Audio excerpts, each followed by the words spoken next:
you know the definition of insanity?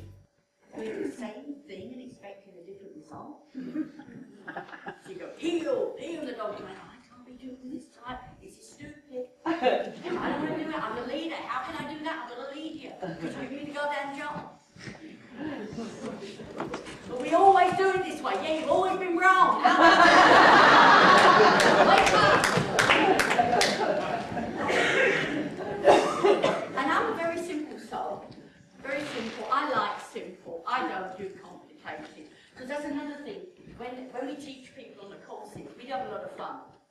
But you get so many people who just go, yeah, but Janet's going to be tougher than that. There's only one species that will complicate things out of all recognition. But my hope is that what you people live, which is going to make it a beacon for your nation, is one of the joys of being in Montana, and I come a lot. Probably some of you know I park my butt in Yellowstone, and I'm a total pain in their butt to the biologists there, but they're gracious and they work with me. Is that you live with nature. We were there in February when a whiteout came, you know, and so we experience it. And when you live with nature, you have a greater respect for it. You actually know that nature's going to win. And if you work with nature, I mean, how many ladies here, or gentlemen come to that, will go out in their, you know, skinny dipping in the Yellowstone River, or even in your river in mid-November, and expect to survive? You know, you don't have hypothermia straight away. Because you respect nature so much, you will get this quicker. Because that's all I'm asking you to do is work with nature. I'll give you an idea. How many people here have their own gardens, their property? Yeah. So how many of you got palm trees in your garden? No? You don't plant palm trees. Can you buy palm trees around here? Plant in your garden. Why? They're beautiful, aren't they? Don't you like palm trees?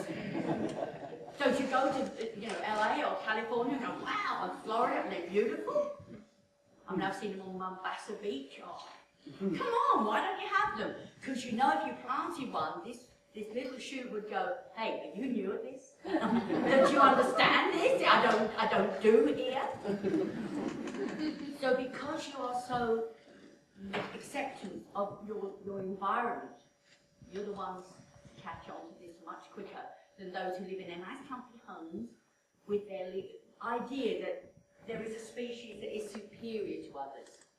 Well, there isn't a superior species. If you think about what we should be when it comes to other creatures, we are the blessed species. Because if I say to you, orca, tiger, lion, elephant, giraffe, koala, you can all visualize these animals, can't you? We're the only species that can do that. To all other species, is it, do I eat it or does it eat me? End of. So we can, and you know, an orca only knows if it eats herring or seal or penguin. And if you said to an orca, if you whispered in its ear, there's such a thing as an elephant, and there's different kinds, it'd go, what? Say what? Why should I care? I want herring, you know? So we are the blessed ones. And I want to know that when my granddaughters are my age, they don't have to say to their kids, well, actually, this species look like that. There's a picture. They can still see them. I've been privileged in my life in these last 20 years. I've been privileged all through my life. It's been tough, but that served me well. And now when I get to travel around the world, it's wonderful. I have seen gorillas in this. I've been up there. And you go there, get fit first. Or else you'll burn your legs.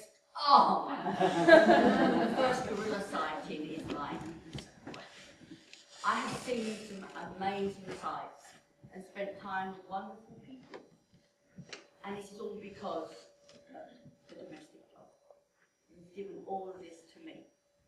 And now, as I say, dog listeners have started their own charity. It's for the dogs that slip through the gap. And at the moment it's starting in the UK, but will be spreading to worldwide. And it's for the dogs that are labelled vicious because they dared to growl at someone when someone's done something wrong to them, and no shelter can take them because they're aggressive and they're going to be killed. And we call this our new non-profit organisation, Every Chance, and that will be the future for us. One of the many things we get involved in. So this is very close to our heart because these dogs, they've done nothing wrong, and you can change it. So, if you want to succeed, since humans aren't good at this either, ask someone or watch someone who's succeeded. So I looked at what Monty Roberts had done, and he'd studied the horse living free in the Nevada desert, which I also have the pleasure of doing now, and he realised a big black stallion wasn't the one who led the herd. He was there just to keep the girls safe from other stallions and get them pregnant. That was his role. It was the female, generally an older female, who kind of, she'd been around the block a few times, and she kind of knew what was right and wrong for her. And it was a scolding process, the correctional process that was so interesting. And this is where we're lucky with the canines, because like horses, canines live in groups. Now I know we're going to call them herds and packs and tribes and groups. In England we have a thing about crows, we call it a murder of crows. But group livers. Now group livers have this immense sense of group, of family, of pack. So, and it makes sense. You know, one horse out there, like any ungulate, if they're out there on their own, living free, hey, 48, 72 hours, they're dead. Because along come the predators and go, that's easy. Not so many pointy bits to kick heck out. So we know that's why they do it. But the predators have found a reason. Not all predators, some predators do live singly, but in the main, with the canine, well, all canines live in groups, in families. And there's safety in numbers. Many reasons have made them go there. And this is the fun research I'm doing now. But hey, this makes life easy for us. Because if this critter wants more than anything in the world to be in the family, can't we adopt this, you're out of it, honey, quietly, when they do something you don't want, instead of getting upset and cross and angry? Because the second your pulse rate goes up, even a tick, the dog goes, okay, what drama's on now? What's gone wrong? We were peaceful a second ago. They like it quiet and chill. They like it cool. So because Monty studied the horse, I studied the canine. I studied African wild dog, dingo, coyote, wolf, anything I could get my hands on. And again, you see, your state has provided me with all the answers because of a very special man who's with us now, Mr. Bob Landis, who was the filmmaker for Yellowstone, and his hours and hours and weeks of patience just sitting out there filming gave me the answers. And so the wolves there have done that for us and have made it possible for me to learn. And it's been so obvious. In fact, this will show you how good this is. My son Tony, who's been a colleague now for nearly 10 years, he was in Africa recently, and there was some lion feeding a little ways off from some African wild dog. And Tony was watching his African wild dog, and he saw that they were grabbing the food. Now they can eat, they can inhale food. African wild dog, they thought, gone. Because there's flipping great pussycats where they live will come along and take it, as well as a hyena. So, but he saw they were taking whole pieces and running. And he just looked at the guys there and he said, excuse me, driver, can we follow them? I said, yeah, why? He said, I think they got past.